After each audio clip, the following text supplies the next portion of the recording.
बिस्मिल्लाहिर्रहमानिर्रहीम। आज मुझे जिस मौजू पर इजहार ख्याल करना है उसका उन्वान है दूसरों के लिए फायदामंद होना। प्यारे नबी सल्लल्लाहु अलैहि वसल्लम का फरमान है कि बेहतरीन इंसान वो है जो फायदामंद हो।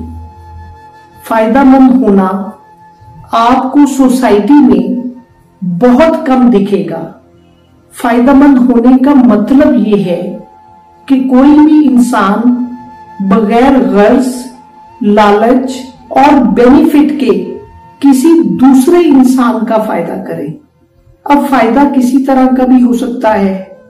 किसी को खाना खिला देना, किसी को अच्छी उम्मीद दे देना, किसी की हिम्मत बढ़ा देना, किसी की हौसला अफजाई कर देना, किसी को इल्म दे देना, किसी को रास्ता दिखा देना और किसी को इस काबिल कर देना कि उसको उसके पांव पर खड़ा कर देना और किसी का मुश्किल वक्त में उसके साथ खड़े हो जाना।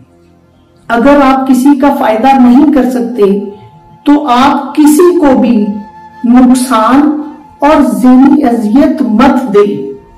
हजूर वासिफ अली वासिफ रहमतुल्लाह अलैह फरमाते हैं कि किसी को भी ज़हनी अजियत मत देना, नहीं तो कब्र में तुम्हें ज़हनी अजियत होगी। हजरत बायजीद बस्तामी रज़ी अल्लाह ताला अन्हु का फरमान है कि वो शख्स अल्लाह रब्बुल इज्जत के बहुत करीब होगा जो खुश इखलाक होगा और दूसरों का बोझ उठाने वाला होगा। हमेशा वही बुलंदियों पर होते हैं, हमेशा वही बुलंदियों पर होते हैं जो खुद से भी पहले दूसरों का सोचते हैं।